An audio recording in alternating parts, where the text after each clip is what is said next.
जय हिंद दोस्तों, रक्षित खन्ना के इस चैनल में आपका स्वागत है। दोस्तों, आज के इस वीडियो में मैं आपको 4 महत्वपूर्ण जानकारियां दूंगा और इसी के अनुसार कुछ लेटर हैं, कुछ मैसेज हैं, वो भी मैं आपको साइड में दिखाऊंगा, वो भी आप चेक करेगा।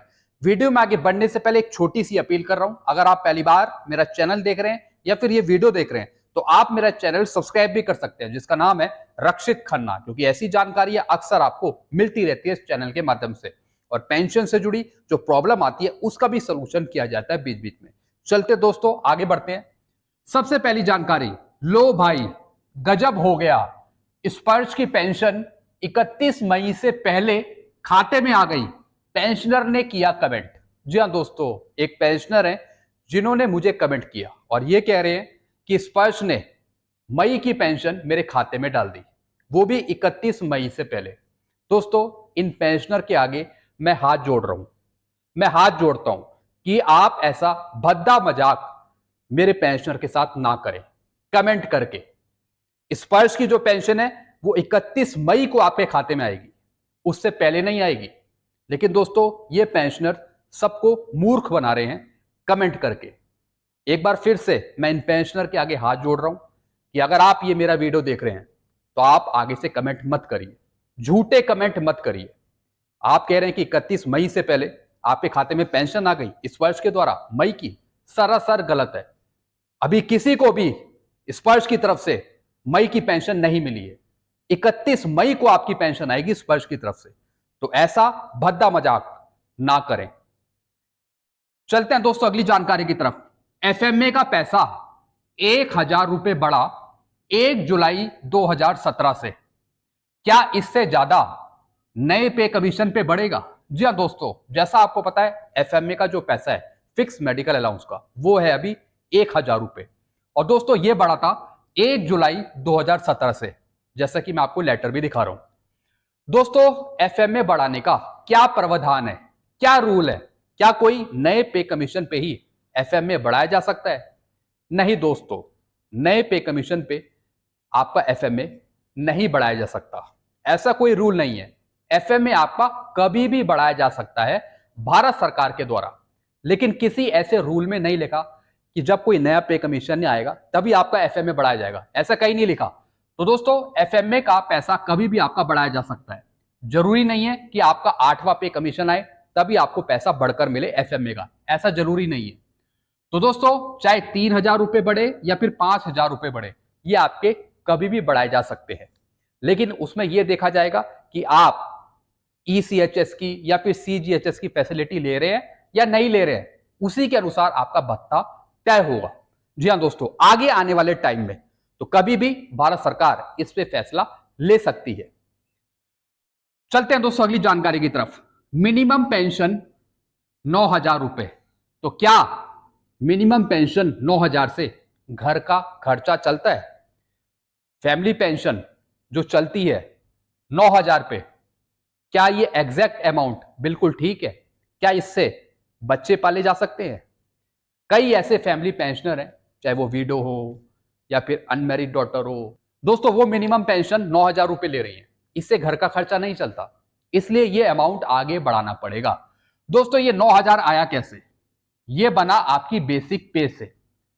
मैक्सिमम पेंशन 18,000 रुपए 7 सीपीसी के अनुसार, और उसी का आधा कर दिया मिनिमम पेंशन के लिए 9,000 रुपए। तो दोस्तों, इससे घर का खर्चा नहीं चलता, इसलिए आगे आने वाले टाइम में लगातार संगठन इसे बढ़ाने की मांग कर रहे हैं, क्योंकि दोस्तों आजकल महंगाई का जमाना है, बहुत ही जबरदस्त तरीके से महंगाई बढ़ रही है, तो इतने कम अमाउंट में घर का खर्चा नहीं चलता, बच्चों का पालन पोषण नहीं होता, और जहां पति की डेथ हो जाती है उसके बाद सारी जिम्मेवारी फैमिली पे पड़ती है, तो उससे घर का खर्चा बिल्कुल नहीं चलेगा।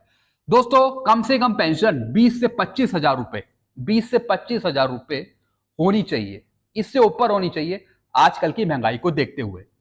दोस्तों, 18,000 रुपए मैक्सिमम पेंशन, मैं एक ये नीचे लेवल की बात कर रहा हूं, सबसे कम लेवल की, जैसे 1600 ग्रेड पे, 1800 ग्रेड पे, इसकी बात कर रहा हूं। लेवल 1 दोस्तों 18,000 रुपए, इसका आधा 9,000 रुपए, तो यही फैमिली पेंशन को मिलती है। लेकिन दोस्तों, अगर हम छठे पे कमीशन की बात करें तो पहले ये मिनिमम पेंशन थी 3,500 रुपए, सीधा इसका 2.57 कर दिया गया 7 सीपीसी में, तो दोस्तों एक ये बेसिक पेंशन आ गई 8,995, लेकिन दोस्तों इसको यहां पे फिक्स कर दिया सीधा 9,000 में। तो एक मिनिमम पेंशन यहां पे 9,000 थी, लेकिन दोस्तों इससे कोई फायदा नहीं हुआ फैमिली पेंशनर को। जी हाँ दोस्तों, इससे कोई फायदा नहीं हुआ।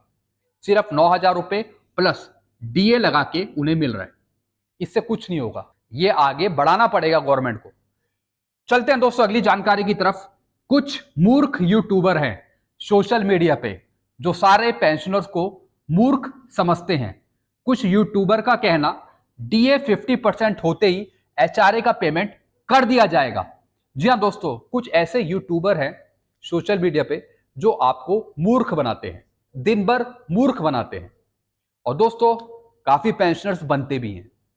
जब तक आप जानकारी सही से नहीं प्राप्त करोगे, जब तक आप नॉलेज नहीं रखोगे दोस्तों, जब तक फिर आपको परेशानी होगी, फिर आपको दूसरे यूट्यूबर मूर्ख ही बनाएंगे। दोस्तों कुछ यूट्यूबर हैं जिनका कहना है कि डीए 50% होते ही एचआरए का पेमेंट कर दिया जाएगा, या फिर कर रहे हैं डिपार्टमेंट, ना कि 50% क्रॉस करते ही। दोस्तों आज का सोशल मीडिया पे एक जबरदस्त न्यूज चल रही है कि एचआरए का पैसा आपको दिया जाएगा जब आपका 50% डीए क्रॉस होगा, यानी जब 52 होगा, 53 होगा। लेकिन उसमें से ही कुछ ऐसे यूट्यूबर हैं जो आपको बता रहे हैं कि सीजीडीए ने लेटर निकाल दिया कि एचआरए का पेमेंट 50% होने पर ही किया जाए।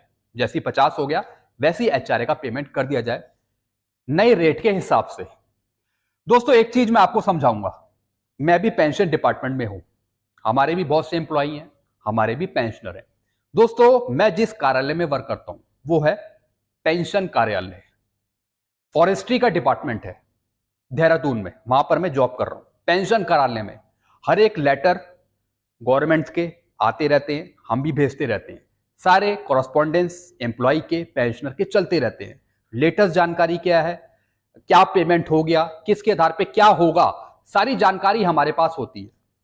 तो दोस्तों आपको बताया जा रहा है जो सीजीडीए का लेटर है उसके बेस पर जैसी डीए 50% होगा उसी के अनुसार आपका एचआरए का पेमेंट होगा तुरंत। जैसी 50 हो गया वैसी पेमेंट होगा एचआरए का। दोस्तों मैं आपको कुछ चीजें क्लैरिफाई करूंगा इस पर प्रूफ के साथ, विद प्रूफ, साइड में लेटर भी दिखाऊंगा। प्रूफ क्या है मेरे पास, सीजीडीए का letter autonomous body, civil pensioners, state pensioners इन पर लागू नहीं है। जी हां दोस्तों, सीजीडीए का लेटर डिफेंस पर ही लागू है। जैसे पीसीडी हो गया, सीडी हो गया, डिफेंस कंट्रोलर हो गया, या फिर सीडीए पीसीडीए चेन्नई हो गया, इसी पर दोस्तों ये लागू है, डिफेंस पेंशनर्स पे। ऑटोनोमस बॉडी या फिर सिविल पेंशनर्स या फिर जो और सेंट्रल गवर्नमेंट की बॉडीज हो गई उन पे लागू नहीं है।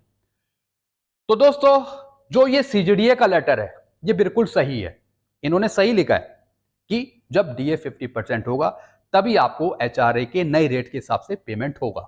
जैसी 50 होगा, 50 क्रॉस की बात उसमें नहीं लिखी। तो दोस्तों ये लेटर है सिर्फ डिफेंस के लिए, जो डिफेंस एम्प्लॉई है, जो जवान हो गए, उन पे ये लागू है। तो दोस्तों और भी जो डिपार्टमेंट है उनके जो एम्प्लॉई हैं उन पर भी सीजीडीए का लेटर अप्लाई नहीं होता। हमारे डिपार्टमेंट ने एचआरए का पेमेंट नहीं करा। दोस्तों सबसे बड़ा सबूत मैं आपको अपने डिपार्टमेंट का बता रहा हूं। जैसा मैंने आपको बताया जो हमारा डिपार्टमेंट है वो भी सिविल डिपार्टमेंट है और मैं पेंशन कार्यालय में मौजूद हूं, वहां पे काम करता हूं। दोस्तों अभी हमारे डिपार्टमेंट ने भी एचआरए का पैसा नहीं दिया है एम्प्लॉय को, और इसका कारण है कि डीए सिर्फ अभी 50% है, 50% क्रॉस नहीं करा है। तो दोस्तों इसलिए सिर्फ हमारे डिपार्टमेंट ने ही पे नहीं करा, और भी डिपार्टमेंट है जिन्होंने एचआरए का पैसा नहीं दिया अभी तक। कुछ एम्प्लॉय को दे दिया, कुछ एम्प्लॉय को नहीं दिया। तो दोस्तों सीजीडीए का ये लेटर दिखाकर ये साबित किया जा रहा है कि 50% होते ही हर एक डिपार्टमेंट एचआरए का पैसा देगा, और दोस्तों ऐसा बिल्कुल भी नहीं है। तो एक तो मैंने आपको उदाहरण दे दिया, एग्जांपल दिया अपने डिपार्टमेंट का। जब डीए 50% से ऊपर होगा तभी दोस्तों एचआरए का पेमेंट का भुगतान होगा। अपने डिपार्टमेंट की मैंने आपको बात बताई, कुछ डिपार्टमेंट ने किया है, कुछ ने नहीं, ये मैंने आपको बता दिया। फिर दोस्तों गवर्नमेंट का एक ऑर्डर है, गवर्नमेंट का एक ऑर्डर है मिनिस्ट्री ऑफ होम अफेयर का 31 जुलाई 2017 का, साइड में आप ये लेटर भी चेक कर सकते हैं, जिसमें लिखा हुआ है पैरा नंबर 3 में, ध्यान से समझिएगा, पैरा नंबर 3 में लिखा है the rate of HRA will revise to 27%, 18%, 9% for XYZ when DA cross 25%। यानी जब DA क्रॉस करेगा 25% से, तो उस टाइम आपके HRA के जो रेट्स है वो रिवाइज होंगे 27%, 18% और 9%। फिर क्या लिखा है, and further revise to 30%, 20%, 10% when DA cross 50%। यानी आगे के लिए जब HRA के रेट रिवाइज होंगे 30, 20, 10% के हिसाब से, तो दोस्तों ये तब होंगे जब DA क्रॉस करेगा 50% से ऊपर। जी हां दोस्तों, जब 50 से ऊपर बढ़ेगा, क्रॉस करेगा, तब HRA के रेट रिवाइज होंगे। तो दोस्तों इस ऑर्डर को देखते हुए कई डिपार्टमेंट ने HRA का पैसा नहीं दिया अभी तक, इसमें से हमारा डिपार्टमेंट भी है। तो दोस्तों जो यूट्यूबर्स हैं, जो सोशल मीडिया पे ये बताया जा रहा है कि CGDA का जो लेटर है इसके अनुसार HRA का पेमेंट भुगतान तब होगा जब DA 50% होगा। दोस्तों मैं कब कह रहा हूं कि ये ऑर्डर गलत है? भाई CGDA का ऑर्डर है, 50% हो गया, HRA का भुगतान वो कर सकता है अपने एम्प्लॉय के लिए। लेकिन मैं आपको ये भी बता रहा हूं, कई डिपार्टमेंट ने ये कहा है कि हम HRA का पैसा तब देंगे जब DA क्रॉस करेगा 50% पे, और वो इस ऑर्डर को लेके, इसमें से हमारा डिपार्टमेंट भी है। तो दोस्तों आपको सतर्क रहना है दूसरे यूट्यूबर्स से जो आपको मूर्ख बनाते हैं। आपको लेटर तो समझाते हैं लेकिन इंटरनली नॉलेज उनकी 0% है, उनकी 0% नॉलेज है इस मामले में। क्योंकि दोस्तों जो काम कर रहा है, जो प्रेजेंट में काम कर रहा है, लेटरों को देख रहा है, समझ रहा है, जो पेंशन निकाल रहा है एट प्रेजेंट टाइम, वो ही आपको एग्जैक्ट बता पाएगा कि मिलेगा क्या, आपको क्या चल रहा है। तो दोस्तों ये कुछ जानकारियां थी जो मैंने आपको समझाई। आई होप सारी पिक्चर क्लियर हो गई होगी आपके सामने। वीडियो आपको अच्छा लगता है तो वीडियो को लाइक करें और इस चैनल को आप सब्सक्राइब भी कर सकते हैं जिसका नाम है Rakshit Khanna. Thank you so much.